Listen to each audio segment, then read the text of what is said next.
Admiral Pax Verona of the Kulduran Dominion stood on the command deck of the inevitable Conquest, his forearms clasped behind his back as he gazed at the blue-green world displayed on the main view screen. His scaled lips pulled back in what his species considered a smile, revealing rows of triangular teeth. "Magnificent, isn't it?" Pax said to no one in particular. "To think these mammals believed they could stand against us." Science Officer Trell Muvux approached with a data pad clutched in her lower hands. "Admiral, final casualty reports from Earth's resistance. We have lost approximately 17,000 troops and 46 vessels. Acceptable losses," Pax replied with a dismissive wave. "And the humans? Conservative estimates place their military casualties at 70%. Civilian losses are difficult to calculate precisely, but our bombardment of their major population centers was thorough. Perhaps 3 billion survivors, scattered and disorganized." Pax laughed, a guttural sound that made several junior officers flinch. 3 billion? From nearly 8? Not bad for a 3-week campaign. "The Supreme Commander will be pleased." Trell shifted uncomfortably. "Sir, about the survivors." Yes. Have the planetary governors begin processing them. The resource-rich regions should be cleared first. Any resistance is to be met with immediate termination. No exceptions." "But sir," Trell persisted, her voice dropping, "some of our intelligence suggests the humans may have contingencies we haven't accounted for. Their military structures seem to anticipate our attack vectors with unusual precision." Pax turned, his height allowing him to look down at Trell. "Are you suggesting these primitives somehow predicted our strategies? Strategies refined across 300 successful conquests?" "Not exactly, sir. But their adaptation rate was concerning." "Officer Muvux," Pax said slowly, venom creeping into his voice. "Are you aware that hesitation cost General Krav his command during the Polarian campaign?" Trell's inner eyelids flickered nervously. "Yes, Admiral." "Then I suggest you focus on your duties rather than inventing phantom threats. The humans are beaten. Their major military installations are dust. Their governments have fallen. Their orbital defenses are gone. Victory is ours." "Of course, Admiral," Trell said, bowing slightly before retreating to her station. Pax turned his attention back to the view screen, watching as one of their destroyers casually vaporized what appeared to be a fleeing transport ship. These humans had been stubborn, he'd give them that. But ultimately, they were like all the others. Predictable. Fragile. Inferior. On occasions, he barked. "Prepare the victory transmission to Homeworld. Include visuals of the Earth's subjugation. I want the Supreme Commander to see how thoroughly we have broken these mammals." 3 days later, Pax was awakened by a proximity alarm blaring through his quarters. Disoriented, he fumbled for his communications device. "Bridge, report," he demanded. "Admiral," came the panicked voice of the night shift commander. "We are detecting multiple detonations across our garrison positions in the northern hemisphere." Pax cursed, pulling on his uniform as he rushed toward the bridge. "Insurgents? Guerrilla attacks?" "Unknown, sir. But the pattern suggests coordination. We have lost contact with 14 forward bases in the last 17 minutes." By the time Pax reached the bridge, the situation had deteriorated further. The main tactical display showed alarming red indicators spreading across Earth's surface like a disease. "What am I looking at?" Pax demanded. Tactical Officer Zorn Kreck swallowed hard. "Sir, we have lost 27% of our ground forces in the last hour. The attacks appear to be coming from everywhere. Impossible. Their military was decimated." "These don't match conventional military signatures, sir. They are smaller, more dispersed. And they are using weapons we haven't encountered before." Pax slammed a fist onto the console. "Show me." The screen shifted to battlefield footage from one of their forward bases. Kulduran troops were in disarray, firing wildly at enemies that seemed to appear and disappear without warning. The camera jerked violently before steadying on a human figure not in military uniform but ordinary civilian clothing holding what looked like a hastily constructed weapon. The human aimed, fired, and a Kulduran soldier simply disintegrated. "What in seven hells was that?" Pax whispered. "We don't know, sir," Zorn replied. "They appear to be using some form of matter destabilization technology. Our armor is useless against it." "That's not possible," Pax insisted. "Their technology level was thoroughly assessed before invasion. They had nothing like this." Science Officer Trell approached, her expression grave. "Admiral, I have been analyzing the attack patterns. These aren't random insurgent strikes. This is a coordinated global counteroffensive." Pax turned to her, fury in his eyes. "You think I don't know that? The question is how. How are they doing this when we destroyed their command structure?" "I don't think we did," Trell said quietly. "Sir, I believe we may have been allowed to think we won." The bridge fell silent as the implications of her words sank in. "Explain," Pax finally said, his voice dangerously calm. "The resistance we encountered during the invasion was significant but conventional. Predictable even. Almost as if they were following a script." Trell brought up a series of tactical displays. "But look at these engagement patterns now.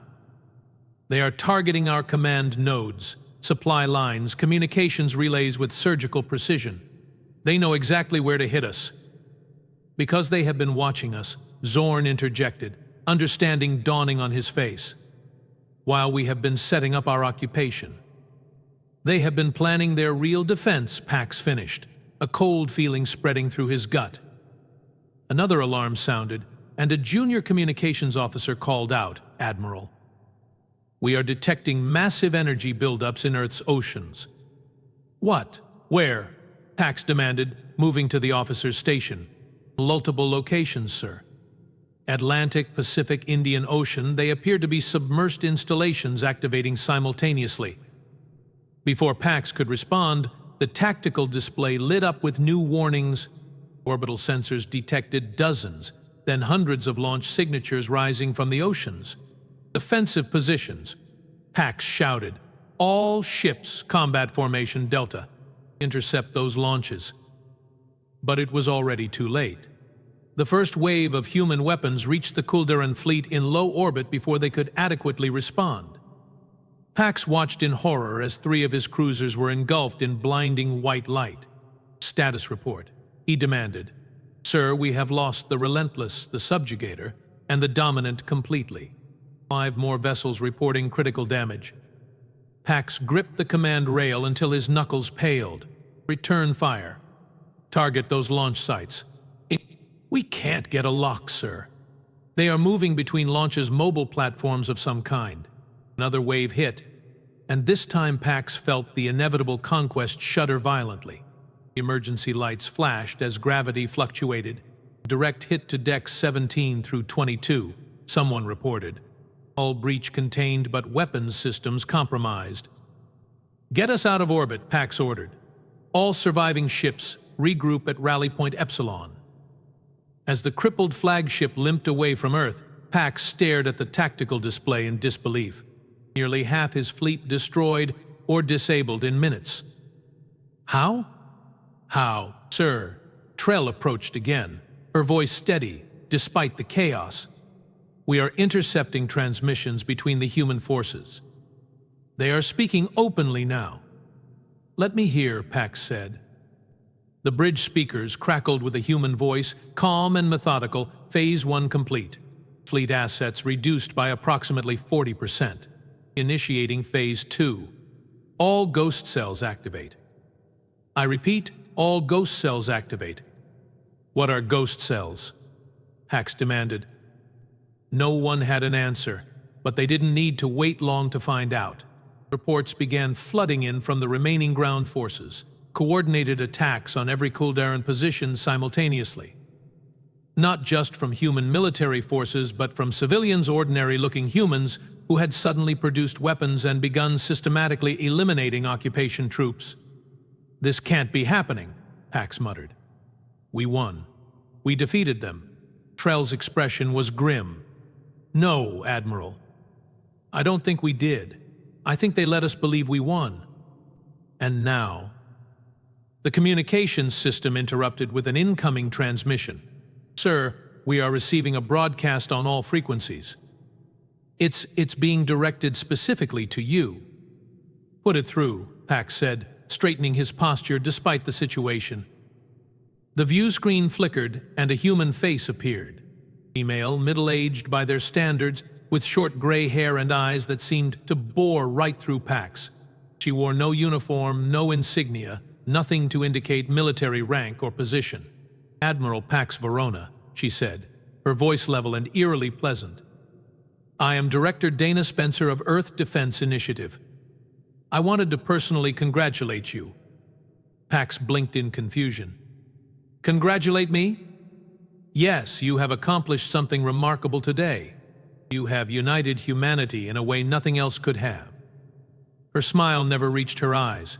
"You see, we have been watching your empire expand for decades. We knew you were coming eventually." "Impossible," Pax snarled. "Your species has barely achieved interplanetary travel." Spencer laughed, a sound that sent chills down Pax's spine. "Oh, Admiral, did you really think those pitiful colonies on Mars and Europa were the extent of our reach? How convenient for us that you did." The camera pulled back, revealing that Spencer was standing in what appeared to be a massive command center, far more advanced than anything Pax had seen in their intelligence reports on human technology. "We needed to understand your tactics, your technology, your weaknesses," Spencer continued. "So we gave you what appeared to be an easy victory. You followed your standard invasion protocol to the letter, just as you did with the Polarians and the Centauri colonies. It's predictable." Pax felt a growing sense of dread. "What are you saying?" "I'm saying that what you thought was our last stand was merely a strategic sacrifice. Those government leaders you so proudly eliminated, volunteers. The military bases you destroyed, outdated facilities we were planning to decommission anyway." Spencer's expression hardened. "But the civilians, Admiral. The 3 billion innocent lives your forces snuffed out without hesitation, that was your fatal miscalculation." "This is absurd," Pax blustered, though his confidence was rapidly failing. "You are bluffing. Your species cannot possibly have the capability to..." "To what?" "Defeat the mighty Kuldaran Dominion?" Spencer smiled again. "Let me be clear, Admiral. We don't just intend to defeat you. As of this moment, humanity has declared genocide against the Kuldaran Dominion." Pax actually laughed at that. "Genocide? Against an empire spanning 17 systems? With what?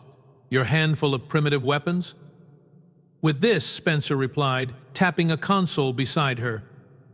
Immediately, Pax's science officer gasped. "Admiral, we are detecting quantum disturbances throughout the system. Something's happening to the jump points." On the tactical display, Pax watched in growing horror as the stable wormholes that allowed faster-than-light travel into and out of the Sol system began to destabilize. "What have you done?" he whispered. "We have isolated your invasion force," Spencer replied calmly. "No reinforcements, no retreat, and now no survivors." The screen split to show footage from around Earth Kuldaran occupation forces being systematically eliminated by humans wielding weapons that shouldn't exist. Bases that had been secure minutes ago were now overrun or simply gone, replaced by smoking craters. "This is Director Spencer to all EDI forces," the human said, no longer addressing Pax directly. "Advance Operation Extinction. No quarter. No prisoners. No mercy." The transmission cut, leaving the bridge of the inevitable conquest in stunned silence. "Sir," the tactical officer finally said, voice trembling. "We have lost contact with all ground forces. And the rest of the fleet, they are being targeted systematically." Pax stood frozen, unable to process how completely the situation had reversed. Just 4 days ago, he had been the conqueror, the victorious admiral who had subjugated yet another primitive world for the glory of the Dominion. Now he was the prey. "Admiral," Trell said quietly beside him, What are your orders? Pax turned to look at his science officer, the one who had tried to warn him. You knew, didn't you? You suspected this was a trap. I had concerns, Trell admitted. Their adaptation rate during the invasion was too perfect. Almost as if they were studying our responses rather than truly fighting back. A bitter laugh escaped Pax's throat. And now we are about to pay the price for my arrogance. The ship rocked again as another human weapon found its mark. Sir, engineering reports the drive core is destabilizing. We can't maintain orbit much longer. Pax closed his eyes briefly, then straightened his spine. All hands, abandon ship. Life pods to rally point Gamma. Encrypt all tactical data and initiate core purge. As the evacuation orders sounded throughout the ship, Pax remained on the bridge, watching the tactical display. One by one, the indicators representing his mighty invasion fleet winked out, replaced by the expanding energy signatures of their destruction. Sir, Trell said from the doorway, the last escape pod is waiting. We must go. Pax nodded, following her through the corridors of his dying flagship. Do you think we have any chance of survival, Officer Muvux? Trell didn't immediately answer. When she did, her voice was soft but steady. I think, Admiral, that we have gravely underestimated humanity. And I think they are only beginning to show us what they are truly capable of. As their escape pod launched away from the inevitable conquest, Pax watched his flagship break apart under the relentless human assault. In the distance, Earth glowed blue and green, deceptively peaceful against the blackness of space. The Supreme Commander will never believe this, he murmured. If we survive to tell him, Trell replied, I think he will have no choice but to believe. The question is, what will the Dominion do then? Pax had no answer as their tiny craft accelerated away from the dying remnants of his fleet, heading toward an uncertain rendezvous point and an even more uncertain future. Behind them, humanity's vengeance was just beginning to unfold. The escape pod tumbled through space, its emergency thrusters firing sporadically to maintain a course toward Rally Point Gamma. Inside, Admiral Pax Verona and Science Officer Trell Muvux sat in silence, watching the tactical display as it tracked the systematic annihilation of the Kuldaran invasion force.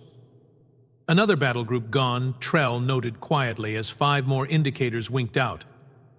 That's 78% of our fleet destroyed in under 6 hours. Pax stared at the display, his expression blank.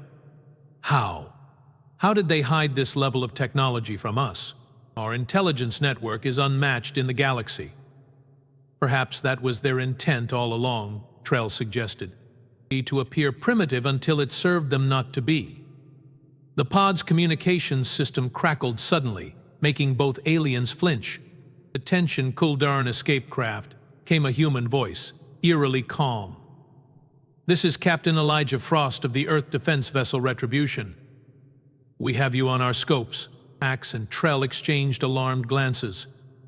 The pod had active stealth systems. It should have been virtually undetectable.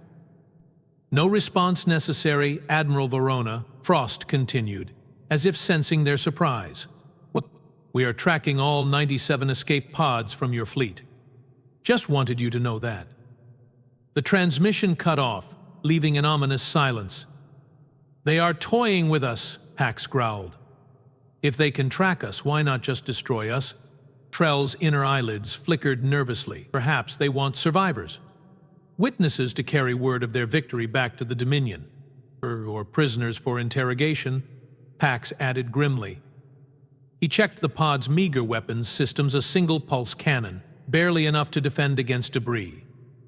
We need to reach the rally point. If enough of us regroup, we might be able to. The pod's sensors blared a warning. Something massive had just dropped out of faster-than-light travel directly ahead of them.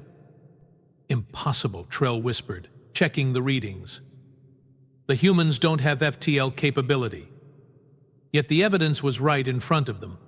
A vessel of enormous proportions now blocked their path, sleek, predatory, and unmistakably human in design. It dwarfed even the inevitable conquest. Kuldaran escape craft, A new voice announced over the comm system. "This is Director Dana Spencer. I wanted to see how you are doing, Admiral Pax." "Comfortable?" Pax snarled and slammed his fist on the communications panel. "What do you want from us, human? Want?" "Oh, I think I have made that quite clear," Spencer replied, her tone conversational, as if discussing weather rather than genocide. "But I thought you might appreciate an explanation before the end. Professional courtesy, you understand?" "An explanation for what? Your deception? Your hidden technology?" Spencer laughed. "Consider it a history lesson, Admiral. You see, 63 years ago, one of your scout ships visited our system. It observed us briefly, then left. We detected it, of course, though your people never realized that." Pax glanced at Trell, who nodded confirmation. The Dominion had indeed sent scouts to countless systems, cataloging potential conquest targets.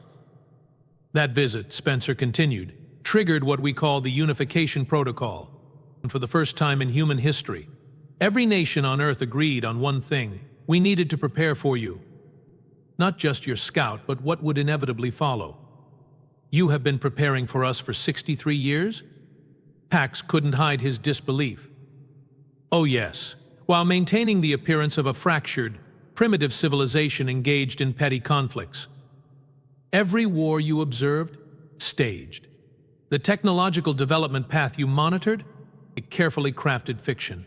We built an elaborate facade while our real progress happened elsewhere." The tactical display suddenly expanded, showing not just the Sol system but several nearby star systems as well. In each one, human activity signatures began to appear. "You are lying," Pax insisted, though the evidence was right in front of him. "Your kind couldn't possibly have expanded to multiple systems without our knowledge. Underground bases on Mars," Spencer countered. "Subsurface oceans of Europa. The dense atmosphere of Venus. The countless asteroids in our system. All perfect hiding places.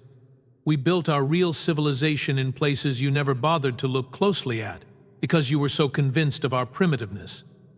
Trell leaned forward, studying the tactical data with growing horror. "Admiral, these readings suggest human presence in at least 7 neighboring systems. 12, actually," Spencer corrected. "We are quite thorough." "Why?" Pax demanded. "Why this elaborate deception? If you had this capability, you could have simply defended yourselves openly." Spencer's voice hardened. "Because defense wasn't enough, Admiral. Not against an empire with your history. We studied you, remember? 300 conquered worlds, countless species subjugated or exterminated. No defense was never the goal." "You wanted us to attack," Trell said softly, understanding dawning. "You needed justification." "Precisely, Officer Muvux. We needed you to strike first, to reveal yourselves as the aggressors you truly are. The billions you slaughtered in your victory. Their sacrifice will not be in vain." The display updated again, now showing energy signatures spreading outward from Earth toward Kuldaran space.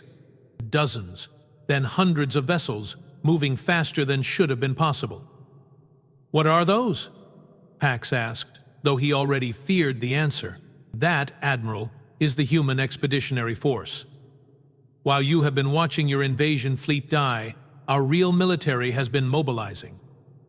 They are heading for Kuldaran Prime as we speak." "Impossible.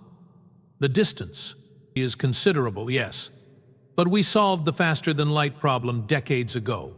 More efficiently than your wormhole technology, I might add. We estimate arrival at your homeworld in approximately 32 hours. Pax felt physically ill. "The Dominion fleet will stop you. Our homeworld defenses are impressive, certainly," Spencer interrupted. "They would be, if they were still operational."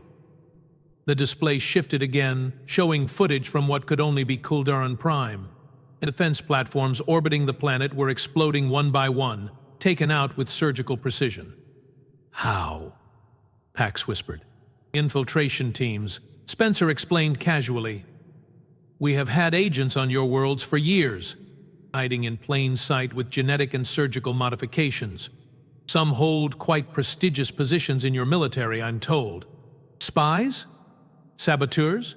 Pax's voice rose in outrage. You dare to? We dare everything to survive, Admiral Spencer cut him off. Just as you dared to attempt our extinction. The difference is, we will succeed where you failed. Trell was shaking now, her professional composure cracking. You claim to be better than us, yet you speak of genocide with such ease? Spencer was silent for a moment. When she spoke again, her voice had lost its casual tone. We spent decades debating this very question, Officer Muvux. Ethicists, philosophers, religious leaders all wrestling with whether we had the right to eliminate another sentient species. Do you know what tipped the scales? Neither Kuldaran answered. Your records. The detailed, meticulous accounts of your previous conquests. The systematic extermination of species deemed unworthy of assimilation. The billions upon billions of lives ended by your empire's expansion. Spencer paused. You kept trophies, Admiral.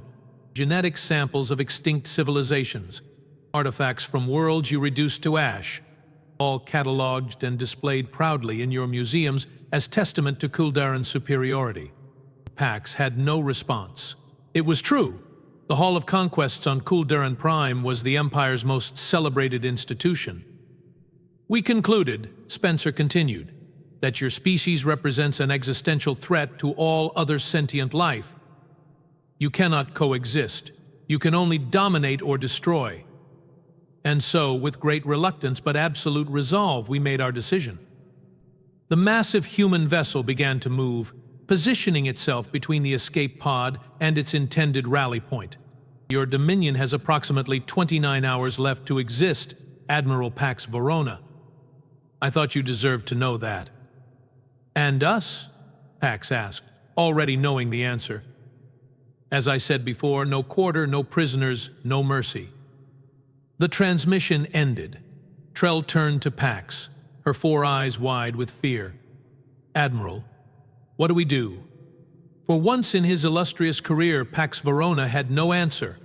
Aboard the EDV Judgment, Director Dana Spencer turned away from the communications console to face the ship's commanding officer. Well, that was enlightening, remarked Fleet Admiral Michael Torres, his weathered face impassive. Did you get what you needed? Spencer nodded, reviewing the data collected during the conversation. Their neural patterns confirm it. The Kuldaran hierarchy was completely unaware of our true capabilities. Their intelligence failure was total. Small comfort to the billions who died in the initial attack, Torres said grimly. Nothing will comfort those losses, Admiral. But their sacrifice bought us the moral authority we needed. Spencer gestured to the tactical display showing the human fleet spreading through the system, hunting down the remaining Kuldaran forces. The unification protocol was explicit. We could only take this level of action if they struck first. If they confirmed their nature beyond any doubt. Torres's expression remained troubled. And now, genocide is still genocide, Director, even when justified as self-defense. Which is why we are not committing genocide, Spencer replied firmly. Despite what I told the Admiral, that got Torres's attention. You lied about the Expeditionary Force's mission? I implied their purpose was extermination. Their actual orders are more surgical. Spencer brought up a detailed mission brief on her tablet. The Kuldaran military and political leadership will be removed. Their conquest capability will be dismantled. But civilian populations will be spared. They won't forgive that mercy, Torres warned. Their culture venerates strength above all. Defeat without extinction will only breed resentment and future conflict. Spencer smiled thinly.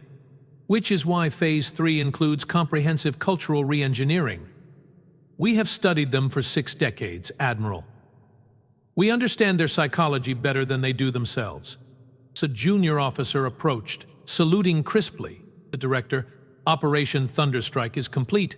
All remaining Kuldaran vessels in the system have been neutralized. And the escape pods?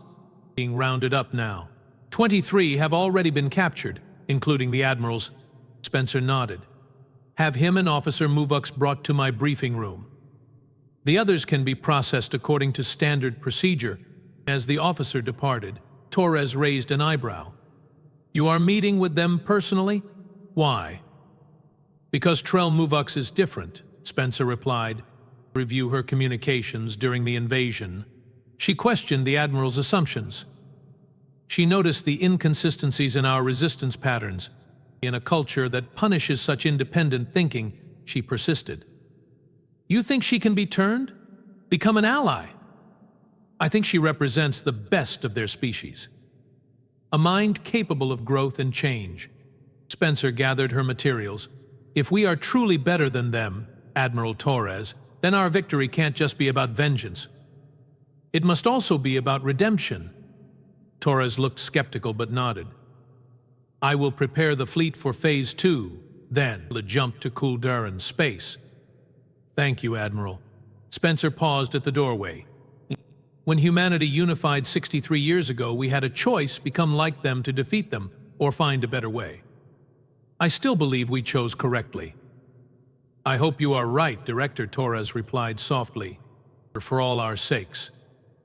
Pax Verona and Trell Muvux were escorted into what appeared to be a conference room aboard the massive human vessel. Their restraints were surprisingly comfortable, almost dignified, nothing like the pain-inducing shackles the Kulduran used on their own prisoners. Director Spencer sat alone at a long table, reviewing information on a holographic display that vanished as they entered. Admiral. Officer Muvux. Please sit. She gestured to chairs across from her. I prefer to stand before my executioner, Pax replied stiffly. Spencer smiled. If I wanted you dead, Admiral, we wouldn't be having this conversation.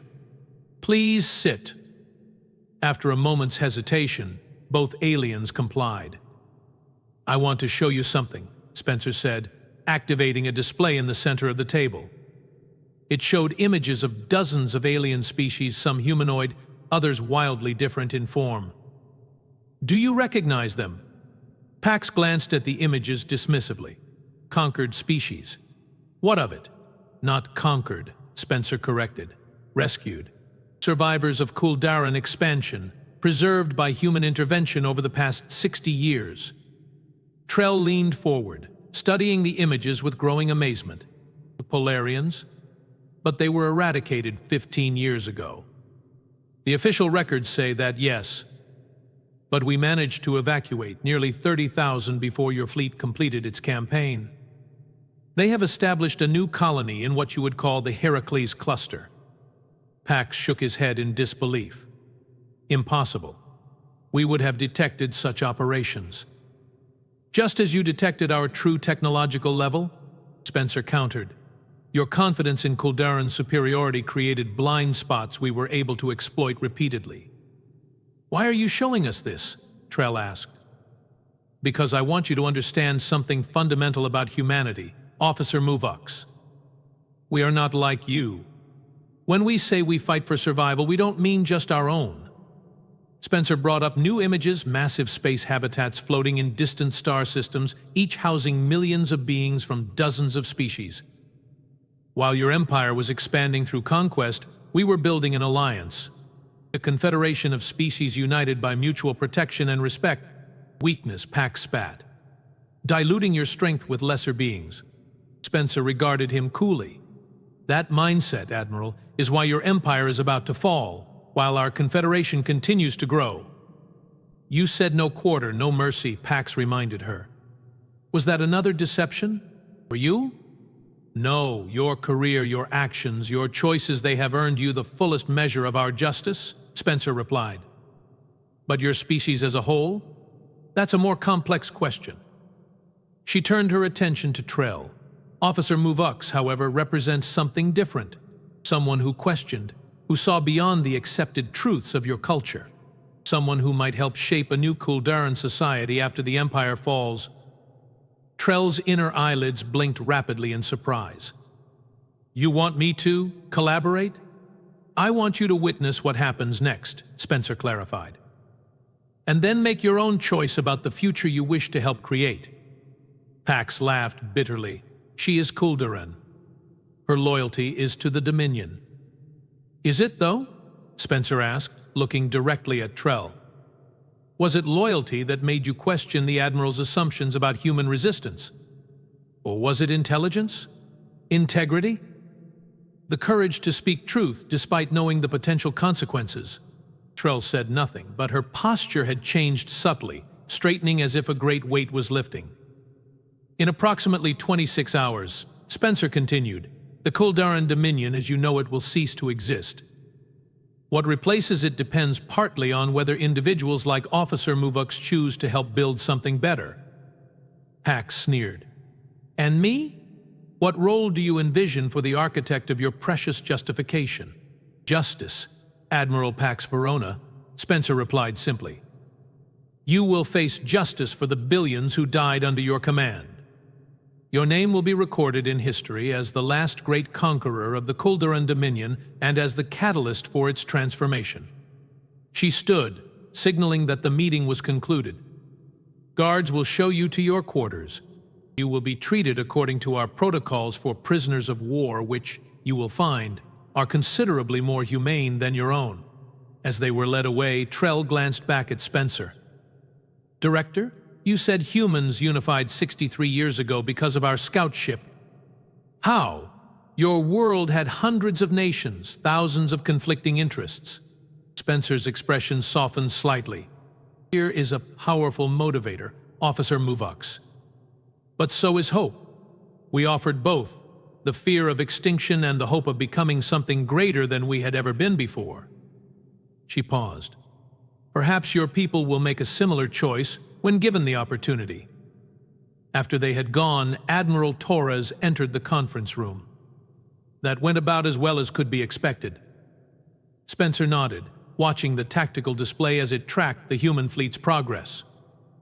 The Admiral is a lost cause, as anticipated. But Muvux, there's potential there. You are putting a lot of faith in one Kuldaran's capacity for change. Not just one, Spencer corrected. Our intelligence suggests there are millions like her throughout the Dominion. Silenced, marginalized, but there. They are the future we are fighting for. Torres studied the woman who had guided humanity's response to the Kuldaran threat for over 2 decades. You never told them the whole truth about what we found when we followed their scout ship back to their space. No, Spencer agreed quietly. Some truths are too horrific to serve any purpose but vengeance. What matters is stopping the cycle, not perpetuating it. She turned to face the window, gazing out at Earth scarred but unbowed, its defenders now becoming avengers. But not exterminators. Never that. The Kuldaran believed conquest was their destiny, Spencer said softly. We are going to teach them otherwise. Not by destroying them, but by showing them a better path. And if they refuse to learn? Torres asked. Spencer's expression hardened. Then the Confederation will contain them until they do, for as long as it takes. Outside the window, the vast human fleet began its jump sequence, disappearing in flashes of brilliant light as they headed toward Kuldaran space. Not as conquerors, but as liberators. Not seeking genocide, despite what Admiral Pax had been told, but transformation. It would be harder this way, messier, more complex than simple extermination. But it was the path humanity had chosen when they looked into the abyss 63 years ago and decided not to become the very monster they now fought. The last ship vanished into FTL, leaving Earth to begin its healing. And across the galaxy, dozens of species waited anxiously for news that their long nightmare was finally ending. Humanity had declared war against an empire, not a species. The distinction might seem academic to Admiral Pax Verona, but to Dana Spencer and the unified nations of Earth, it made all the difference in the universe.